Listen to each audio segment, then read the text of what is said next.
DMK party అంటే హిందూ వ్యతిరేక party అన్న ముద్ర పడిపోయింది. సనాతన ధర్మాన్ని ఈ దేశంలో లేకుండా చేయాలని ఎంకే స్టాలిన్ కొడుకు ఉదయనిధి స్టాలిన్ ఆ మధ్య సంచలన వ్యాఖ్యలు చేశాడు. వివాదం రాజుకోవడంతో ఉదయనిధి తండ్రి ఎంకే స్టాలిన్ క్షమాపణలు చెప్పుకోవాల్సి వచ్చింది. తాజాగా స్టాలిన్ కుటుంబానికి దగ్గర సంబంధం ఉన్న ఓ మహిళ రాముడి పట్ల అనుచిత వ్యాఖ్యలు చేసింది. ఆమె మరెవరో కాదు, డిఎంకే పార్టీకి చెందిన కలైనర్ సెంధిగల్ అనే టీవీ ఛానల్ యాంకర్ ఉమా ఇలంక్య. ఈమె ద్రవిడ కంజుకం తమిళ్ కౌన్సిల్కి డిప్యూటీ సెక్రటరీగా కూడా ఉంది.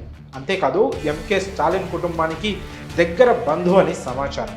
అయితే అయోధ్య రామమందిర ప్రాణ ప్రతిష్టకు కొన్ని రోజుల ముందు ఈమె ఒక కార్యక్రమంలో మాట్లాడుతూ రాముడి మీద దూషణలు చేసి ఆ వీడియో ఒకటి ఇప్పుడు నెట్టింట వైరల్ అవుతుంది. మనం రామరాజ్యాన్ని ఖచ్చితంగా నాశనం చేయాలని, దీని నుంచి మనం మన పిల్లల్ని రక్షించుకోవాలని వివాదాస్పద వ్యాఖ్యలు చేసింది. బీజేపీ వారు బ్రాహ్మణ రాజ్యంగా ఉండే రామరాజ్యాన్ని లేదా హిందూ రాష్ట్రాన్ని తీసుకురావాలని చూస్తున్నారని, ఈరోజు అందరూ అయోధ్యలో రామమందిరాన్ని కొనియాడుతున్నారని, కానీ రాముడు ఒక స్త్రీ లోలుడు అంటూ ఘాటు వ్యాఖ్యలు చేసింది.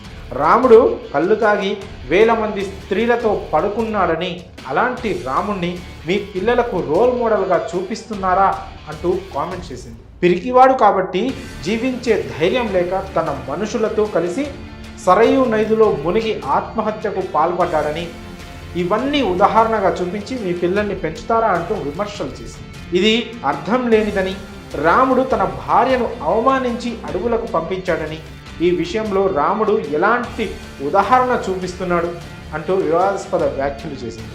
అంతేకాదు రాముడు ఒక హంతకుడని, అలాంటి వ్యక్తి దగ్గరకు ఈ దేశాన్ని బీజేపీ ప్రభుత్వం తీసుకెళ్తుందని విమర్శలు చేసింది. బీజేపీ అక్కడ మసీదు ఉంది కాబట్టే అయోధ్య రామ మందిరాన్ని స్థాపిస్తున్నారంటూ ఉమా ఇలంక్య కామెంట్ చేశారు. ప్రస్తుతం ఈమె చేసిన వ్యాఖ్యలు సోషల్ మీడియాలో వైరల్ అవుతున్నాయి. ప్రాణప్రతిష్ఠ రోజున కూడా తమిళులు కొంతమంది ట్విట్టర్లో జై రావణ అంటూ ట్రెండ్ చేశారు. దీంతో రాముడి మీద వీళ్ళకి ఎంత ద్వేషం ఉందో అర్థమైంది. ఇప్పుడు టీవీ యాంకర్ ఉమా చేసిన వ్యాఖ్యలతో రాముడిపై వీరికున్న విద్వేషం ఏ స్థాయిలో ఉందో మరోసారి రుజువైంది.